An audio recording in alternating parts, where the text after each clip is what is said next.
자, 그래서 우리가 회귀 분석에 대해서 기본적인 것들 나가고 있습니다. 가우스가 이제 창안해낸 아이디어라 그랬죠? 그 공모전에서 대상을 타신 거예요. 그죠? 그래서 어떻게 해서 대상을 타셨나? 첫 번째 가정으로 들어가는 거, 이게 직선이다. 곡선이고 뭐 어떻게 춤추는 곡선이 다 필요 없다. 그냥 가장 단순한 직선 관계를 우리가 추정해내는 걸 보자. 그리고 이건 인과관계가 아니라 그냥 단순 상관관계를 잘 보여주는 것 뿐이니까 조심하셔야 된다고 말씀드렸어요. 그 다음에는 이게 이제 그 OLS, Ordinary Least Squares 방법이라고 얘기를 합니다. 근데 여기서 보시면은 이제 어떻게 우리가 해석할 수 있냐면은 요 별들 한 점 이렇게 보시면은 이 점들이 그죠? 데이터 포인트라고 볼 수 있어요. 데이터. 어, 천문학자였으니까 이게 별이었지. 우리한테는 이제 사회과학자들이라든가 다른 자연과학자들한테는 이게 데이터 포인트가 되는 거예요. 그리고 빅데이터 시대 때 우리가 어떤 변수하고 다른 변수하고의 상관관계 보는 건데 요것이 데이터 포인트가 이제 우리가 보면은 어떻게 우리가 볼 수 있느냐 y 이꼬르 뭘 하느냐 a 플러스 b x 그 다음에 엡실론이라고 얘기를 합니다. a는 뭐냐 하면은 여기에 절편 여기 거의 0이 나왔어요. 그리다 보니까 0 정도 나왔는데 0이 아닐 수도 있겠지. 이런 직선이 될 수도 있겠지. 요게 되든가. 근데 중요한 거는 절편 그다음에 기울기 그죠? 어떤 기울기가 이렇게 있을 거고 그래가지고 직선이 딱 주어지고요. 직선이 주어지고 얘는 지우겠습니다. 그러고 나서 또 뭐가 있냐면은 잔차란 게 들어가요. 잔차. 잔차. 에러, 엡실론이 왜 들어가냐면 에러기 때문에 2로 시작하잖아요. 그래서 2로 제가 들어갑니다. 그렇게 되는데 잔차가 밑으로 마이너스 잔차도 나오는가 하면은 위로 플러스 잔차도 나오고 그래요. 여러분들이 이게 말하자면 이 직선은 평균 간의 관계를 나타내는 직선이 되고요. 그리고 평균에서 벌어지는 거를 우리는 이제 그 디비에이션 내지는 편차라고 하죠. 편차의 합은 0이 되는 것처럼 이것도 잔차의 합 자체는 0이 돼요. 합 자체가 0이 되는 거긴 한데 이게 이제 별이 업서베이션이 한 30개, 40개 막 이렇게 된단 말이에요. 그죠? 근데 다 합치면 이건 0이 돼. 그래서 평균적인 거의 관계는 이 직선으로 딱 끝나. 얘는 어차피 expected value of epsilon will be 제로가 됩니다. 얘는 무시해도 된다 하는 거였었어요. 그리고 얘만 알면 돼. 그래서 얘를 추정해낸다 하는 거였습니다. 근데 단순히 변수의 한 차원 간의 그 숫자를 가지고서 얘기하지 말고 우리가 매트릭스 내지는 행렬로 나타낼 수 있다 하는 거거든요. 행렬로 어떻게 하냐면은 요거 자체가 x라는 이제 큰 매트릭스로 나타내고 그 다음에는 이거 곱하기 베타가 요 절편과 기울기를 다 동시에 나타내는 벡터의 꼴로 얘를 나타내 줄 수 있다. 벡터 x와 행렬 x의 곱으로 그 행렬 곱으로 우리가 나타내 줄 수 있고 얘는 그냥 변수 y의 벡터로서 벡터 대 벡터 행렬 곱으로 나타내 줄 수 있다. 그리고 플러스 엡실론 벡터 이것도 다 벡터라고 하는 거는 숫자의 열이니까 행렬이니까 제가 거듭거듭 말씀드리지만은 선형 대수를 안 할 수가 없다. AI를 하다 보면은 일단 기본적으로 그 뭐라 그랬죠? 선형 대수 꼭 해야 된다. 내가 목에 피가 나도록 얘기한다는 게 그거잖아요. 자, 그래서 보시면은 매트릭스 엘지브라가 얘기 들어가서 그걸로 설명할게요. 여기 보시면은 이제 y 이꼬르 우리가 결국 x 베타 이거는 x 프라임 x 트랜스포즈라고도 얘기를 합니다. 이제 그 대각선으로 이렇게 좀 변환시킨 거긴 한데 큰 문제 없어요. x 곱하기 베타라고 생각하시면 되고 그 다음에는 엡실론이라는 벡터 이제 에러 벡터가 되겠어요. 그죠? 그래가지고 요거가 나오는데 문제는 뭐냐면은 요거 자체보다도 요거의 제곱의 합 그러니까 엡실론 제곱이 돼야 되는데 엡실론 제곱의 합 이거를 미니마이즈 최소화 시키는 거가 목적이 돼요. 목적 함수가 이렇게 되고 그 다음에 뭘 갖고 놀려 가지고 이걸 뭘 조정해서 이걸 최소화하느냐 베타라는 이 벡터를 움직여 가지고 얘가 최소화가 되도록 하자 하는 거예요. 근데 이제 이거는 이게 각각의 숫자를 갖고서 합치는 걸 얘기했지만은 이거를 행렬로 나타내면은 어떻게 얘기를 하냐면은 이게 어 엡실론 그다음에 엡실론 프라임 이렇게 해가지고 엡실론 트랜스포즈라고 할까요? 이렇게 해가지고 얘를 미니마이즈 해라. 이게 내적이 되는 건데, 그죠? 자체 내적이 되는 건데 이걸 해라 하는 거예요. 그럼 어떻게 할래요? 보시면은 자, 당황하지 말고 봅시다. 엡실론이라고 하는 거는 자체를 갖고서 먼저 계산해 보면 y-x 트랜스포즈 베타가 되겠죠. 그죠? 그냥 얘를 이쪽으로 보낸 것 뿐이에요. 그러니까 얘가 이렇게 나오죠. 그죠? 그 다음에 요거 둘을 곱하라 그랬거든요. 내적 같은 거. 이렇게 트랜스포즈 해가지고 곱해라. 그랬으면 어떻게 되느냐? 이게 y, x 트랜스포즈 베타, 그 다음에는 트랜스포즈 하고 y, x 트랜스포즈 베타가 돼요. 그죠? 자, 그러고 나서 얘를 전개를 해주면 어떻게 될까요? 이게 사실은 완전 제곱식을 전개하는 거랑 똑같은 거 느껴지세요? 그죠? 이거 똑같은 거 한 번 더 한 거 아니야. 그냥 트랜스포즈라는 것만 집어넣었을 뿐이니까, 이거 매트릭스니까 이게 집어넣은 것 뿐이고, 예의상, 그죠? 예의상 집어넣은 거고, 생각해보면 이건 그냥 갖다가 완전 제곱식 전개하라는 얘기예요. 그럼 얘는 뭐가 되겠어요? y 제곱이 나와야 될 거 아니에요? y 제곱 대신에 매트릭스니까 예의상 이렇게 됩니다. 그 다음에는 그 다음에 x 베타 y가 되겠죠. 그래가지고 x 트랜스포즈 y 베타라고 우리가 요약을 해주게 돼요. 그 다음에는 요거를 더 옆으로 보낼게요. 그 다음에는 x 베타 얘도 또 제곱을 해줘야 되겠지. 근데 매트릭스니까 예의상 어떻게 해야 된다고요? 예의상 냅다 깔아 제곱이라는 얘기를 하지 못하고 플러스 베타 그다음에 x 트랜스포즈 x 베타라고 우리가 나타내 주게 됩니다. 네, 그래서 여기서 하나 트랜스포즈 들어가도 되고 그렇게 되는데 중요한 건 뭐냐면은 x 제곱 베타 제곱의 꼴이 된다는 얘기예요. 말하자면은. 근데 이걸 어떻게 하느냐? 이 식을 어떻게 해요? 베타에 관해서 미분해 줘야 돼. First order condition이라고 하는 거예요. 그죠? 이러면은 이 쿼드라틱 내지는 이제 2차 함수 꼴이었잖아요. 2차 함수 꼴. 베타에 관한 2차 함수잖아요. 베타가 제곱이 나왔잖아요. 그죠? 베타가 움직임에 따라서 이게 이렇게 포물선이 되거나 이거 양으로 하면 최소값이 되니까 이렇게 되겠지. 그죠? 이렇게 될 텐데 이 최소값이 되는 베타로 인해서 전체 함수값이 최소가 되는 요 베타 값을 찾아라 이거야. 베타. 헷. 이걸 찾아라는 거예요. 그렇기 때문에 베타에 관해서 미분해 주면 이때 기울기가 뭐가 된다? 0이 됐다. 그죠? 그러면은 얘를 베타에 관해서 미분해 주면 뭐가 될까? x 트랜스포즈 y 그 다음에 x 트랜스포즈 x 곱하기 베타 이렇게 되겠죠? 그 다음에 요 옆에 있는 요 놈 얘도 미분해 줘야 되겠죠? 그러면 어떻게 돼요? 마이너스 2 여기 x 트랜스포즈 x니까 x 트랜스포즈 y 이렇게 됩니다. 그죠? 베타 하나밖에 없었으니까 1차 항이니까 베타가 지워져요. 얘는. 그러고 나면은 얘는 베타가 없으니까 그냥 0으로 무시해 주면 되고 그렇게 해서 얘가 2 마이너스가 나왔고요. 그러면 일단 얘가 캔슬이 돼버리죠. 2까지 없어져가지고 없애주고 그 다음에는 얘를 반대쪽으로 보내줍니다. 그러면 x 트랜스포즈 y 이꼬르 x 트랜스포즈 x 베타가 되죠. 자, 그 다음에 우리가 관심 있는 건 얘예요. 그러면은 얘를 하나 남겨놓기 위해서는 어떻게 되느냐? 양변에다가 x 트랜스포즈 x의 인버스 역행렬을 곱해준다는 거예요. x 트랜스포즈 y 그대로 두고 그다음에 x 트랜스포즈 x의 역행렬 곱해주고 x 트랜스포즈 x 베타를 그대로 둬요. 여기 얘는 그대로 일로 왔어요. 역행렬 곱해준다. 역행렬이 있어야 되겠지. 좀 이따가 얘기 들어갑니다.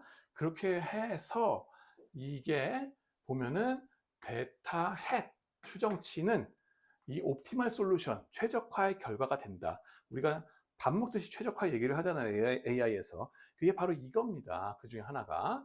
얘는 역행렬 자신을 곱했으니까 그냥 항등행렬 아이덴티티로 될 거예요. 그러면 곱하면 베타밖에 안 남아요.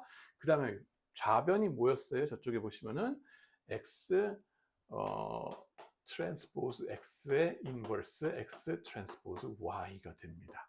그죠? 그렇게 해서 우리가 말하는 OLS 리그레션의 베타의 해가 이렇게 나오는 거예요. 그죠?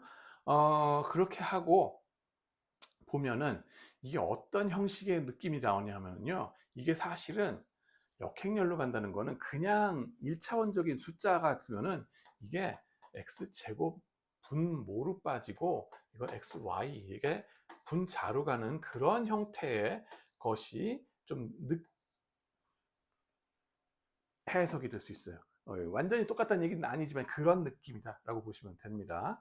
뭐 약분 함부로 하고 그러지 마시고 일단 이런 식으로 된다는 거예요. 그렇게 되는 건데 그래서 매트릭스 형태이기 때문에 이렇게 나타내줬다 하는 거고요. 그렇게 해서 우리가 이제 이 베타 해시라는 걸 제대로 구하려 그러면은 가정으로 들어가는 게 뭐가 있겠어요?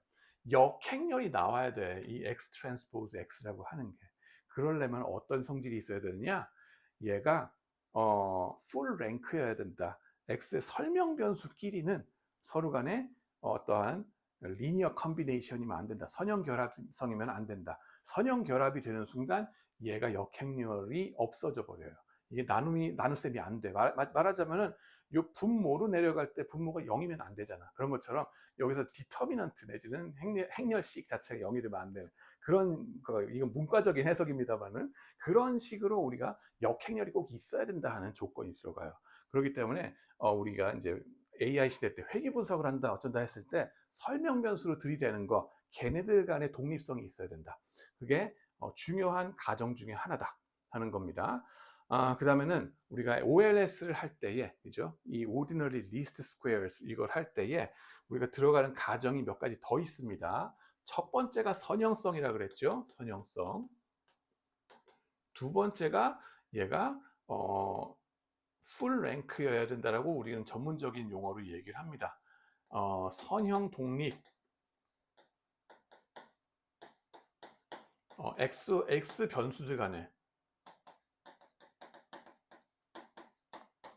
선형 독립이어야 된다. 안 그러면 이게 역행렬이 안 생겨서 이제 멀티 콜리니어리티 문제가 생기고 그래요.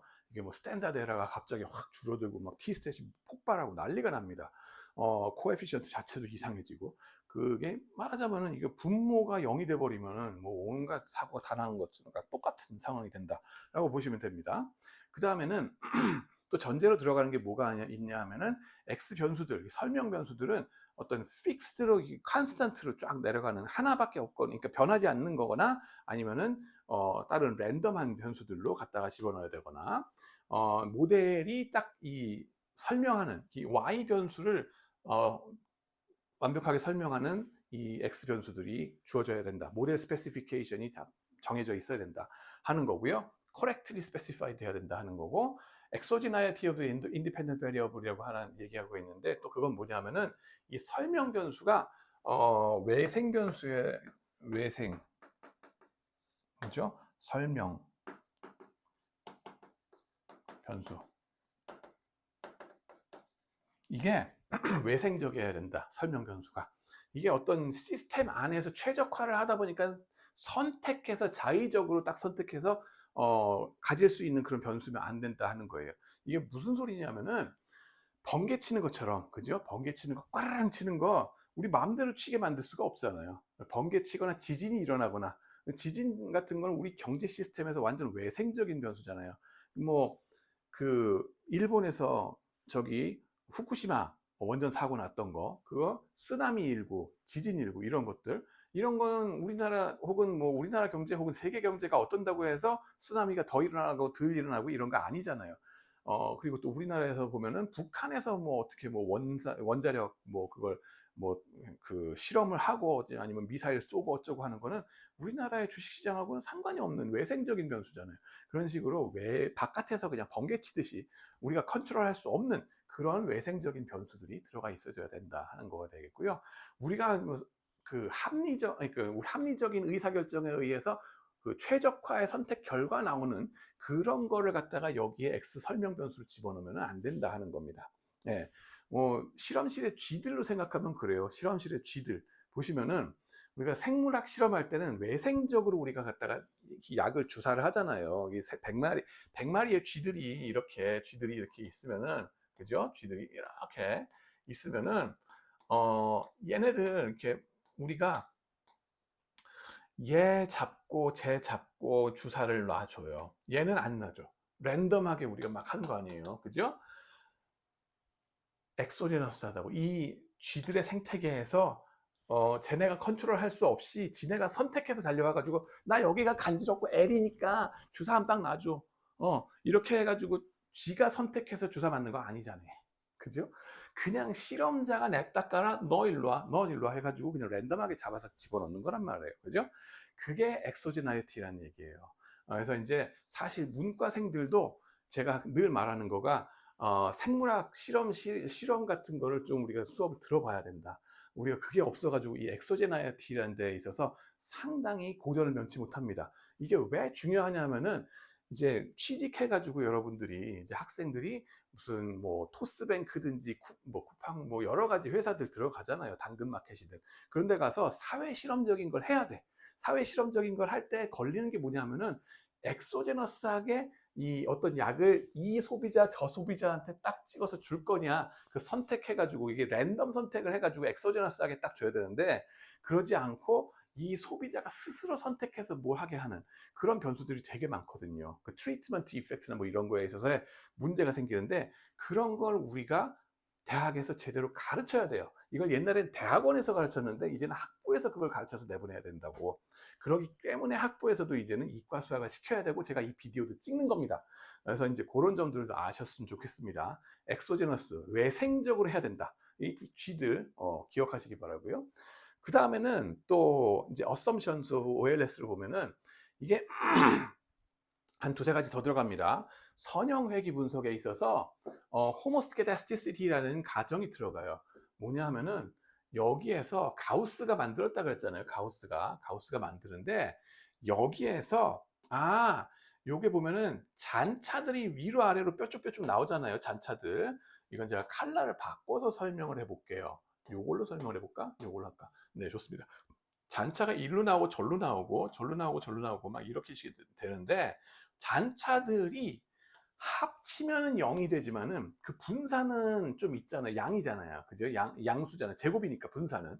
이 퍼진 모양을 보면은 퍼진 모양이 좀 호모스케데스티스티. 그러니까는 이게 분산이 일정하다 이거야. 그게 가정에 들어갑니다. 가우스 분포를 또 한다. 노멀 디스트리뷰션을 한다. 제가 노멀 디스트리뷰션 지난 비디오에 설명했었죠. 가우스 분포라고 한다고. 왜 가우스겠어요? 여기서 마지막으로 들어가는 가정이 얘가 엡실론이 분포하기를 노멀 디스트리뷰션 한다고 들어가는 거예요. 이게 딱 찍어서 봤을 때 여기에서 컬러를 좀 바꿔가지고 얘기하면은 그죠? 컬러를 보라색으로 바꿔서 얘기해 볼게요. 여기 어느 지점이 딱 잘라 보잖아요. 그러면은 이 잔차의 분포가 있을 거 아니에요. 잔차의 분포가 이게 노멀 디스트리뷰션 요걸 중심으로 해서 노멀 디스트리뷰션 한다는 가정이 들어가요. 수리적으로 이래야지 아름답게 막 왁구가 맞아 돌아가. 그래서 그게 이제 가정 중에 하나로 들어간다. 마지막 가정 일곱 번째라고 얘기해요. 여섯 번째 가정은 뭐가 들어가냐면은 이 에러들 간에 이 잔차들 있잖아요. 얘들 간에 어떤 이 자기 상관이 없다. 자기 상관관계 없이 그냥 지멋대로 퍼져 있다라고 보는 거예요. 완전 랜덤하게 이 직선상 그 직선 근처에 랜덤하게 퍼져 있다. 그 얘기 뭐냐면은 이 직선과 상대적으로 얘가 위에 있었으면은 뭐 오늘 위에 있었으면 내일은 밑에 가고 내일 밑에 있었으면 그 다음 날은 위에 가고 이렇게 규칙적으로 가거나 아니면은 어제 뭐 여기 있었으니까 오늘도 여기 있을 거고 내일은 여기 위에 있을 거고 며칠 지나면은 밑으로 가서 계속 이게 유지되고 이런 식으로 이게 어떤 패턴을 유지한다는 게 아니라 완전 랜덤하게 퍼져 있다는 얘기예요. 그래서 그런 가정들이 선형 회귀 분석의 가정을 들어간다. 이게 누가 발명했다? 가우스가 발명했다. 노멀 디스트리뷰션을 여기에서 에러를 가지고서 가정하고 들어간다는 거 재밌죠? 그래서 그런 것들에 대한 거 기억하시기 바랍니다. 감사합니다.